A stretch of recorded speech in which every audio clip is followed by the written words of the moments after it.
Olá, eu sou o professor João Ronaldo Soares, educador social da Casa do Garoto, ligado ao serviço de convivência e fortalecimento de vínculos de adolescentes e jovens de 15 a 18 anos. Sejam todos muito bem-vindos à nossa nona aula do curso Técnicas de Vendas e Telemarketing. Na aula passada, nós falamos de como você deve apresentar os cuidados para fazer isso com o seu cliente, né? Como fazer as perguntas, levantar as necessidades do cliente e fazer a apresentação do seu produto da melhor forma possível, produto ou serviço. Na aula de hoje, nós vamos falar de como superar as objeções, né? Então, superando objeções em vendas. Lembrando que objeções são o movimento de resistência do cliente a não adquirir o produto ou serviço que você está oferecendo. Com a própria imagem que eu coloquei aqui nesse slide, né, é quando você mal começa a falar, a pessoa já fala que não quer, já é uma objeção. Ou a pessoa demonstra interesse, em determinado momento ela parece que resiste. Então nós vamos falar sobre esse assunto muito delicado e que faz parte do processo de vendas. Por incrível que pareça, faz parte. Tem muita gente que tem receio de ser vendedor justamente por receio do não. E muitos falam de, professor, mas vou levar portada na cara, né? Então, toda a profissão tem aí o seu lado difícil, né, de lidar. E em vendas não é diferente. Mas sempre existe algum recurso para que a gente possa obter sucesso. Então, esse é o tema da aula de hoje. Esse é o assunto. Como superar objeções? A objeção normalmente tem caráter negativo, isto é, representa a negação do cliente a determinado produto ou compra, constituindo assim uma barreira à venda.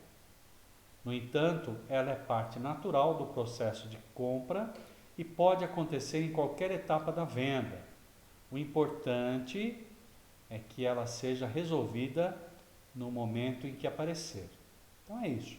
A gente tem que ter em mente que o fato da pessoa não querer comprar o nosso produto faz parte do processo. E a gente tem que estar preparado para isso e não se sentir ressentido, né? Mas ter sempre uma carta na manga para tentar reverter essa situação. Uma objeção pode ocorrer por vários motivos, e independentemente de qual seja, é importante que você esteja sempre preparado para enfrentá-la, para vencê-la. Não se sinta ameaçado por conta disso, mesmo porque ela só acontece quando o cliente está interessado, né? Quem não se interessa não discute, vira as costas e vai embora. Isso é no caso de quando você está no seu ponto de vendas, né? E a pessoa entra na loja, né, olha o produto, né, fica olhando a vitrine, pega, né, pede para experimentar, senão ela tem interesse, por exemplo, um calçado, por exemplo, né? Então, quando tem objeção é porque existe interesse. Isso é uma coisa que a gente não sabia e faz parte do aprendizado. Vejamos a seguir os passos para superar as objeções. Prepare-se. Todo produto ou serviço pode dar lugar a uma pergunta difícil de responder. E se isso acontecer e você não se sair bem, perderá a confiança do cliente. Tá? Tem cliente que faz uma espécie de prova com a gente, uma espécie de banca examinadora para saber o quanto a gente conhece do produto. Não é? Essa não é uma norma geral, não é todo cliente que age assim, mas alguns podem aparecer assim. Então, por isso que é importante você estar preparado. Como superar objeções? O modo eficaz de preparar-se para lidar com tais situações é conhecer as características e os benefícios de cada produto ou serviço que você oferece. É aquela lição de casa que nós estamos falando desde a primeira aula. Para tanto, tenha sempre todas as informações possíveis sobre o produto, serviço que está vendendo. Você pode até preparar uma lista com cada um de seus produtos ou serviços, levantando suas características e benefícios como exemplo ao lado. Nós montamos aqui uma tabela para vocês terem como exemplo, para montarem, para enfrentar as objeções dos seus clientes. Olha lá. Tente prever as reações do cliente e prepare uma resposta que as vença. Se tiver oportunidade, elucide, ou seja, elucidar é explicar o assunto já em sua fala, evitando assim o surgimento delas no momento da venda.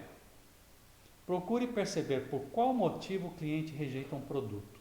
Às vezes o cliente também não identifica o porquê de sua resistência. Então, ajude-o nisso com cautela e compreensão. Somente conhecendo esse motivo, você poderá enfrentar a recusa. Então, nós estamos falando aqui de como enfrentar. E nós vamos ver essa tabelinha logo a seguir, então, de benefícios, características e benefícios do produto ou serviço, para te ajudar nessa argumentação contra essa resistência do cliente em adquirir o seu produto. Primeiro passo, aceitar a objeção. Existem 3 formas de lidar com as objeções: responder, encorajar e superar. Então, tenha calma e ouça atentamente os argumentos do cliente. Procure entender seu interlocutor e perceber a variação no tom de sua voz ou a ênfase dada a algum ponto específico. E aí você pode atuar. Ok? Uma técnica interessante nesse momento é utilizar a pergunta eco, que consiste em repetir a objeção evidenciada na fala do cliente. Quando você faz isso, você estimula ele a explicar por que ele está indo contra, né? Com ela você mostrará que se interessou pelo comentário feito por ele e assim o estimulará a falar um pouco mais sobre o produto ou serviço ou sobre o motivo que levou a rejeitar. Exemplo, se o cliente diz: acho que essa cor é muito forte, você repete: muito forte? Se o cliente diz: esse sapato está caro, você repete: caro? A colocação de uma pergunta eco de forma apropriada faz com que o cliente fale mais sobre o que está sentindo, dando assim pistas, né, sobre o verdadeiro motivo que leva a não querer o produto ou suas reais necessidades. Tá certo? Se de repente você identificou que realmente ele não tem condições de pagar pelo aquele calçado, você pode oferecer um calçado com preço melhor, mais popular. Ou pode oferecer uma opção de parcela, né, de crediário que as próprias lojas podem oferecer, ou até mesmo, né, boleto ou pagamento com cartão de crédito. Não é? Nunca deixe de responder à objeção. Trate-a, é uma estratégia, como uma pergunta que merece e deve ser respondida sempre. Não tente enrolar o cliente. Ele perceberá e certamente não gostará nem um pouco disso. Você pode superar esse momento valorizando os benefícios de seu produto ou serviço. Então, quando a pessoa apresentar uma objeção, você vai tomar como se fosse uma dúvida. E aí você vai tentar explicar e trazer as características tão maravilhosas que o produto ou serviço que você está oferecendo, que talvez ele não tenha entendido ou compreendido bem.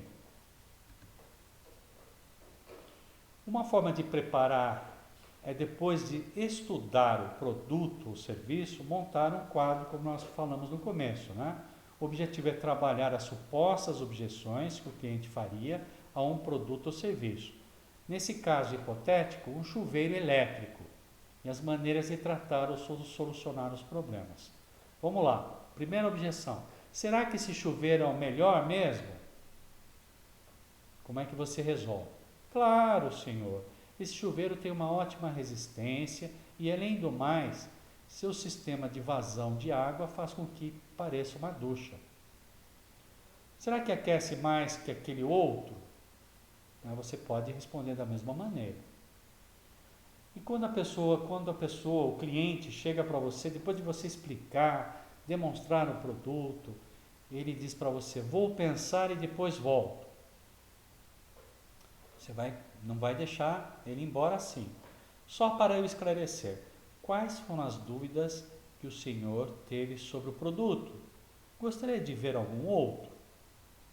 Porque se o senhor decidir agora, logo, poderá tomar um banho quentinho e revigorante. Já pensou esse chuveiro lá na sua casa, novinho, substituindo o antigo que o senhor tem? Já pensou o conforto que isso vai trazer para o senhor? Olha aí, você não está deixando o cliente ir embora sem uma resposta. Dificilmente o cliente vai virar as costas. Se ele tem interesse, ele vai ficar com o produto. A maior parte das empresas dispõe de um setor de atendimento ao cliente, né? É o serviço de atendimento ao cliente, que é o SAC, né? É a sigla, né? Que procura resolver as reclamações dos consumidores ou prestar informações a eles. Embora algumas delas, talvez por seu porte, não tinham um setor especializado para isso.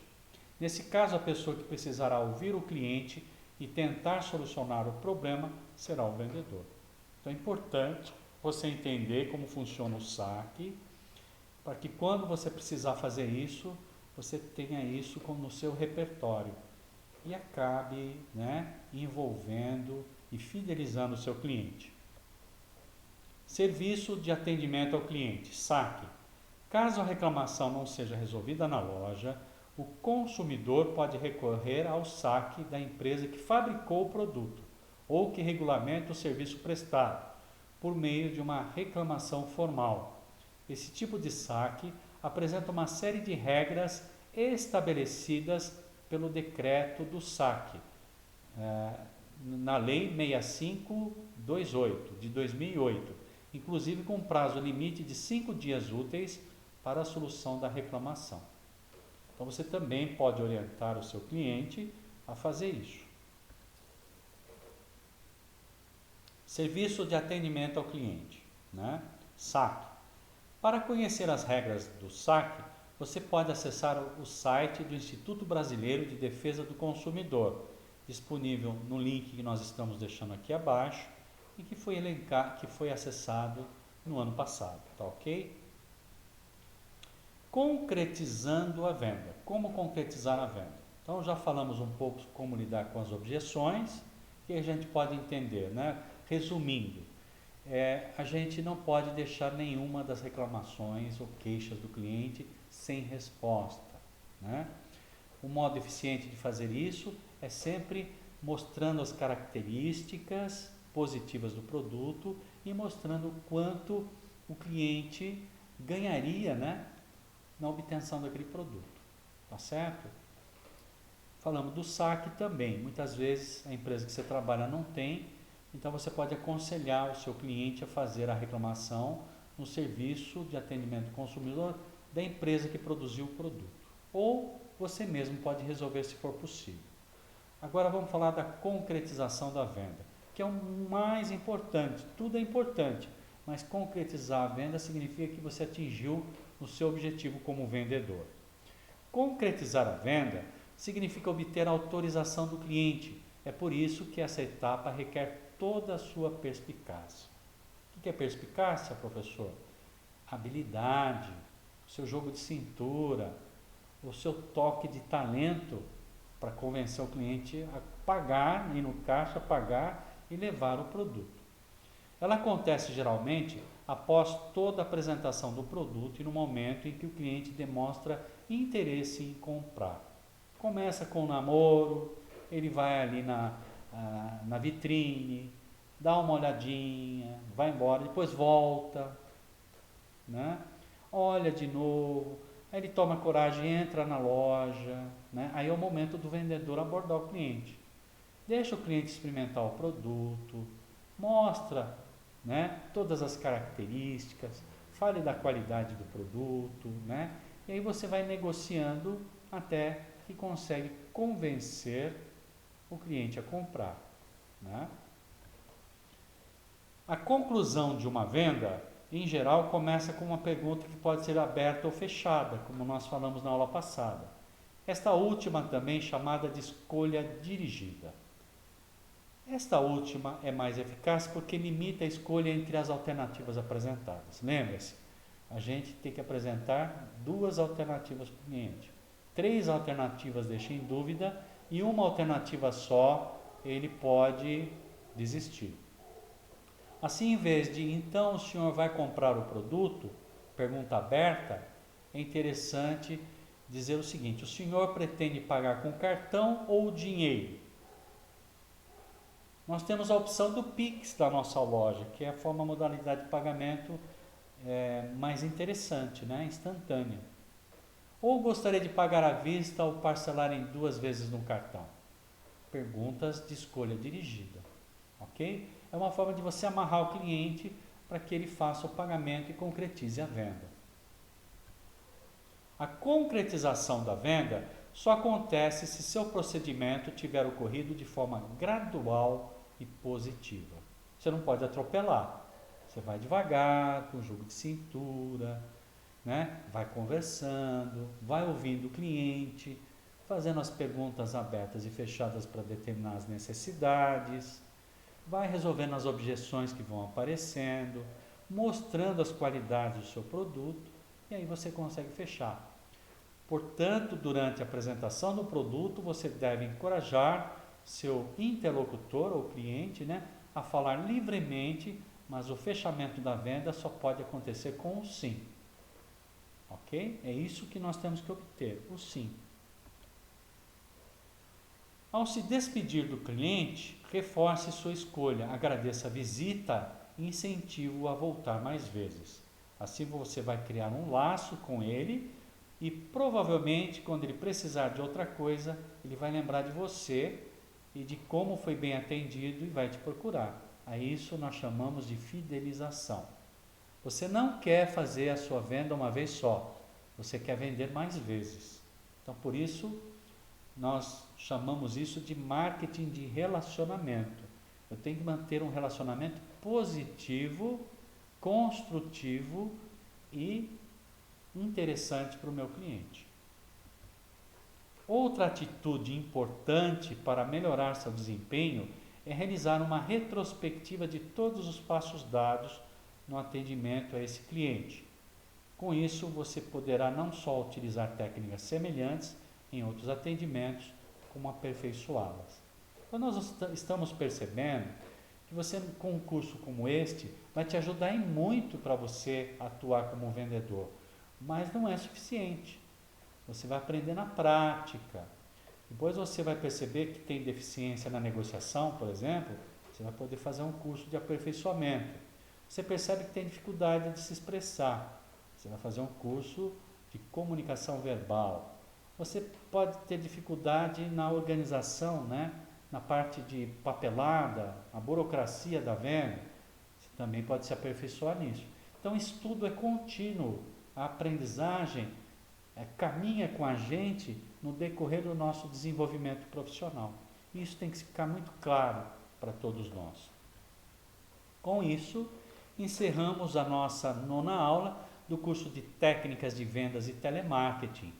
Falamos hoje sobre um tema bastante difícil, né? Superando as objeções em vendas, que todo mundo tem medo de levar portada na cara, de repente tá ali quase fechando a venda, precisa fechar a venda e o cliente não quer, diz que vai pensar depois, né? Então nós apresentamos algumas estratégias de como lidar com isso, né? Mostramos a importância da comunicação e das perguntas certas para você fazer, né? E mostramos também o método do fechamento gradual para você obter o sim e o consentimento do cliente para concretizar a venda.